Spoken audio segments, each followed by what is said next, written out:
जैसे कि हम जानते हैं बैक टू विलेज का दूसरा फेज़ 25 नवंबर से शुरू होने जा रहा है और ये 30 नवंबर तक चलेगा। और बैक टू विलेज 2 जो है वो बैक टू विलेज प्रोग्राम जो तकरीबन 5 महीने पहले शुरू हुआ था उसका एक इम्प्रोवाइज्ड वर्जन है। और इन 6 दिनों में हमारे ज़िले की जो 305 पंचायतें हैं वहाँ पर सेक्रेटरीट और डिस्ट्रिक्ट के सीनियर ऑफिसर्स जाएंगे और पिछली बार की ही तरह वहाँ पर वो 2 दिन और 1 रात वहाँ लोगों के साथ बिताएंगे। और इन जो 2 दिन और 1 रात है उसके दौरान वो वहाँ पर ग्राम सभाएं कराएंगे, वहाँ के जो रिसोर्सेज हैं, वहाँ के जो इंफ्रास्ट्रक्चर हैं उसकी विज़िट करेंगे। और पिछली बार के बैक टू विलेज प्रोग्राम का एक इम्प्रोवाइज्ड वर्जन रखने का प्रयास इस बार किया गया है।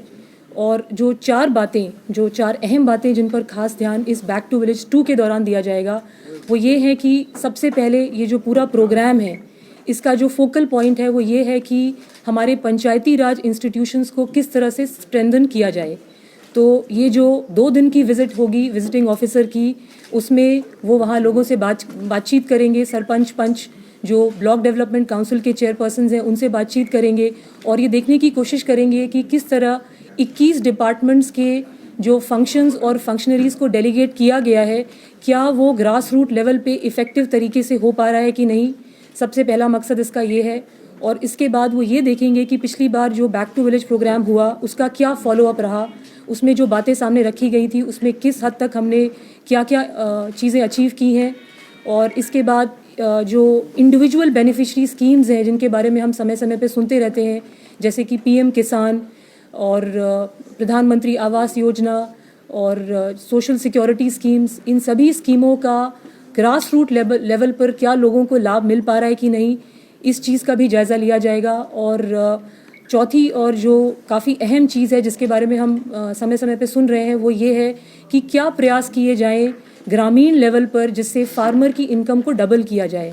तो ये जो 4 बातें हैं इन 4 बातों के आसपास ही ये पूरी बैक टू विलेज 2 प्रोग्राम की रूपरेखा रहेगी।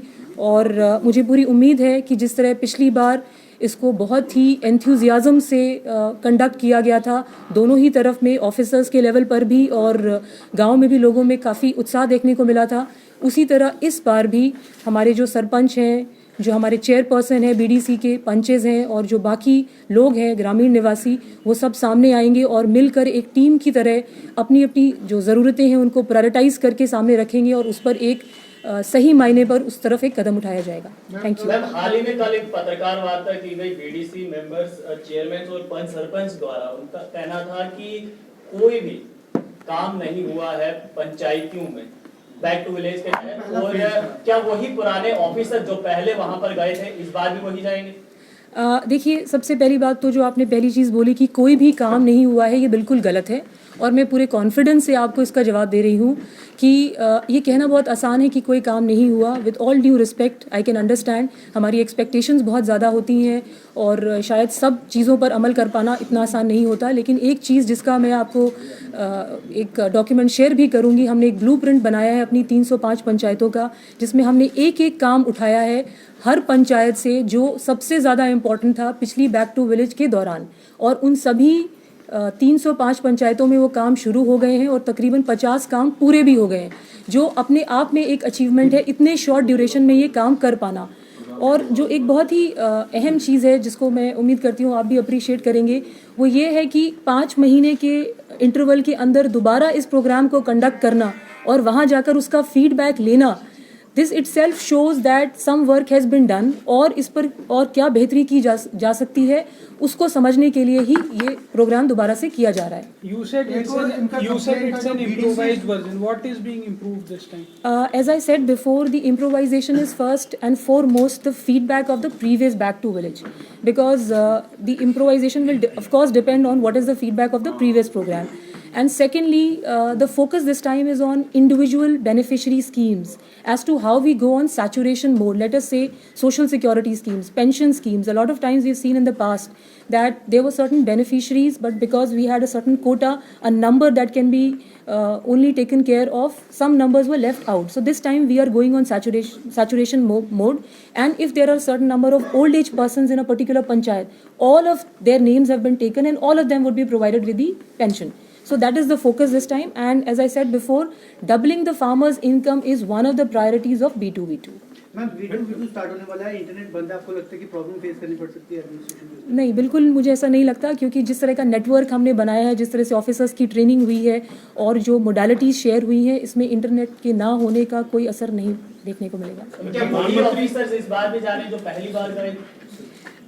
कुछ ऑफिसर्स वही हैं और कुछ ऑफिसर्स को चेंज किया गया है, keeping in view the overall situation in mind. Recently BDC जो चुने गए हैं, they are complaining that they have not been consulted or they have not been involved in this process. Because if you are talking of empowering panchayat raj system in rural areas, then it is very mandatory that one panchayat जो recently BDC चुने गए हैं, they have to be involved in this phase 2. But they are saying that they are ignored. What are the steps you are taking to involve? That's a good question. जो हमारे chairpersons हैं BDC के, they are very much a part of this. In fact they are the hosts. जो planning stage है, administrative planning है, वो तो दफ्तर में ही होगी, और अभी प्री प्लानिंग स्टेज और जो उसकी एग्जीक्यूशन है वो अभी होनी बाकी है।